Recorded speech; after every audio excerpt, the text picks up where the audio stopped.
जहाँ एक बेहद प्रसिद्ध कहावत है, अतिथि देवो भव। मगर क्या हो यदि एक अतिथि के रूप में आपके घर भगवान की जगह शैतान प्रवेश करे तो? हमारी आज की कहानी एक ऐसे ही कपल के बारे में है जिनकी एक छोटी सी भूल के चलते उन्हें एक भारी कीमत चुकानी पड़ती है। हमारी आज की कहानी है अनिरुद्ध और आंचल की। उनकी शादी को महज 5 महीने हुए थे। इसी बीच अनिरुद्ध के ट्रांसफर का लेटर आ जाता है। ललितपुर नाम की छोटी सी जगह झांसी के पास उसका ट्रांसफर हुआ था। छोटे से शहर में रहने के लिए जगह ढूंढना इतना मुश्किल था जितना चीनी में से नमक अलग करना हो। कहीं पानी दिन में सिर्फ 2 बार आता तो कहीं मोहल्ले का हाल बुरा था। ऐसे में अनिरुद्ध अपने मेडिकल कॉलेज के डीन रहे मित्र से बात कर उनके पुराने सरकारी क्वार्टर में जगह ले लेता है। क्वार्टर्स काफी सालों से नहीं खुले थे, ना ही वहां कोई आता जाता था। शहर की भीड़ भाड़ से दूर ये इलाका थोड़ा बाहरी क्षेत्र में पड़ता था। आंचल को ये जगह कुछ खास पसंद नहीं आती।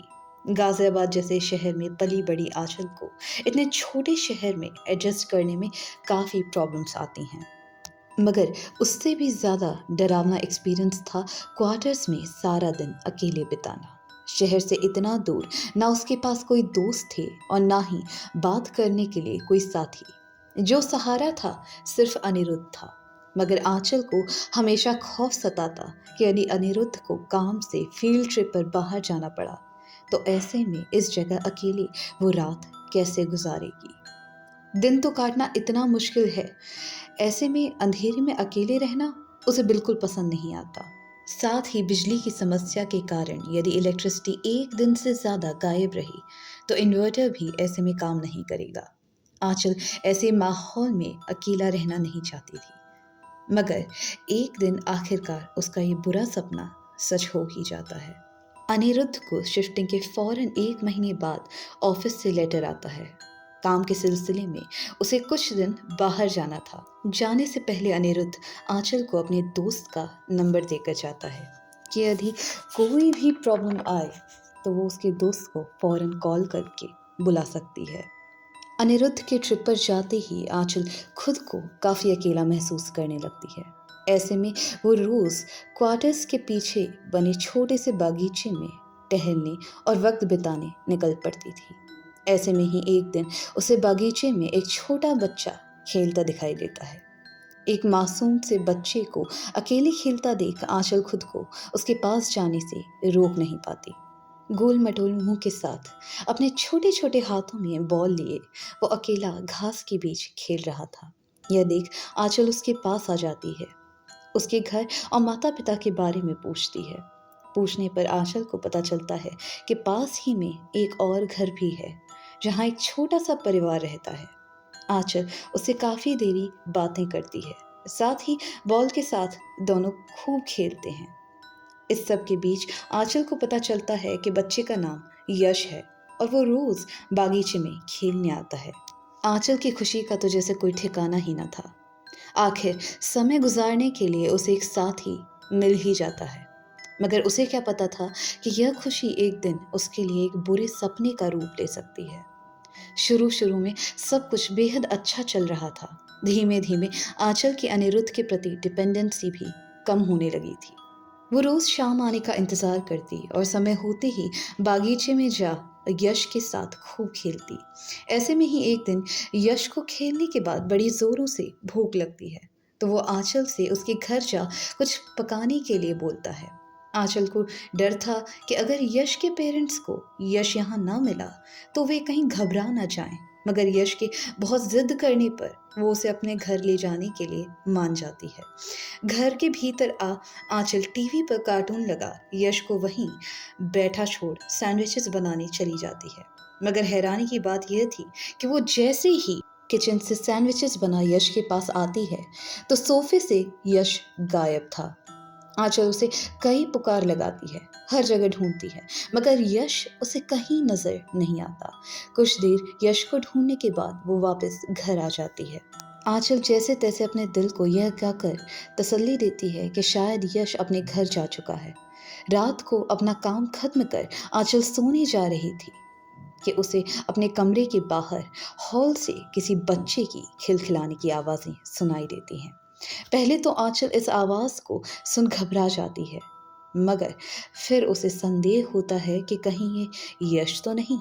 हिम्मत जुटा आंचल अपने गले में दुपट्टा डाल कमरे से बाहर निकल रही होती है कि अचानक उसके सामने एक बच्चा आकर खड़ा हो जाता है। दूध जैसा सफ़ेद बदन, सुर्ख काली आंखें। बच्चे को देख आंचल डर में होश खो बैठती है। वो इस डरावनी सूरत को अच्छे से पहचानती थी। ये बच्चा कोई और नहीं बल्कि यश था, मगर इस कदर इतने डरावने भेष में आंचल ने उसे कभी पहले नहीं देखा था।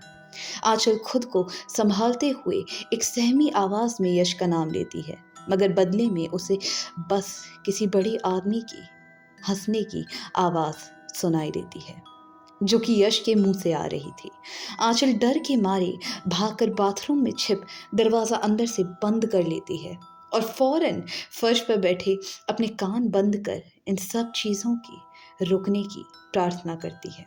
कुछ क्षण के लिए उसे लगता है मानो अब सब कुछ थम चुका हो, मगर फौरन ही कोई जोरों जोरों से उसके बाथरूम का दरवाजा पीटने लगता है।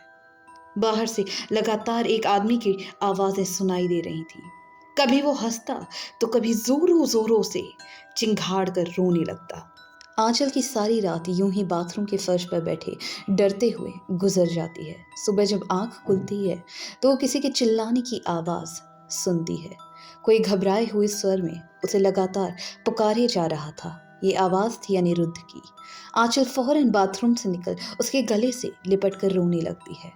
वो उसे अपनी पूरी बीती सुनाती है तो जवाब में अनिरुद्ध उससे आराम करने के लिए कहता है। वो उसे विश्वास दिलाता है कि ये महज उसका एक भ्रम है और कुछ भी नहीं। शायद अकेले घर पर रहने की वजह से, नए शहर आने और काम के कारण वो चीज़ें इमेजिन करने लगी थी। अनिरुद्ध को आंचल की सारी बातें काल्पनिक लगती हैं, मगर सच्चाई क्या थी उसे तो सिर्फ आंचल वाकिफ थी। अनिरुद्ध के घर पर रहते सारा दिन कोई अजीब घटना आंचल पर नहीं बीतती, मगर शाम होने के साथ ही उनके साथ एक वाकया घटित होता है। घर की डोर पर कोई लगातार बजाए जा रहा था, तो दरवाज़ा खोलने अनिरुद्ध तुरंत बाहर की ओर निकलने लगता है। दरवाज़ा खोलते ही एक छोटा मेहमान हाथों में बॉल लिए अनिरुद्ध से आंचल के बारे में पूछता है और अंदर आने की इजाज़त मांगता है, मगर इससे पहले कि अनिरुद्ध उसे अंदर इनवाइट करता, उसके पीछे खड़ी आंचल पागलों की तरह चिल्लाने लगती है। वो चिल्लाते हुए बच्चे को वहां से चले जाने के लिए कहती है। इतना सुन बच्चे को उदासी से सिसकता हुआ देख अनिरुद्ध आंचल को उसके बर्ताव के लिए डांटने लगता है। आंचल रुआंसे स्वर में उसे समझाती है कि वह जिस बच्चा समझ रहा वो असल में एक शैतान है। अनिरुद्ध आंचल की बातों को तवज्जो न देते हुए बच्चे की ओर मुड़ता है, जो कि अब तक वहां से जा चुका था।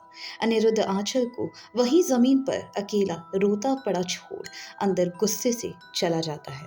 शाम को डिनर के बाद जब दोनों सोने जाते हैं तो कुछ देर बाद आंचल को बेडरूम की खिड़कियां बजती सुनाई देती हैं।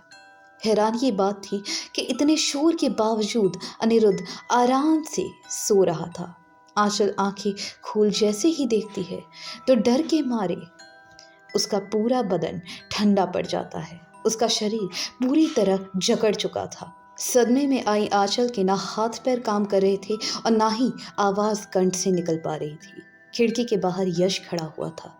उसके सफेद बदन पर कालिख लगी हुई थी। अपनी काली आंखों की पुतलियों के साथ वह लगातार आंचल को घूरे जा रहा था। उसके छोटे छोटे हाथ खिड़की की सराखों के ऊपर लगातार मुक्के मार रहे थे। वह अंदर आना चाहता था।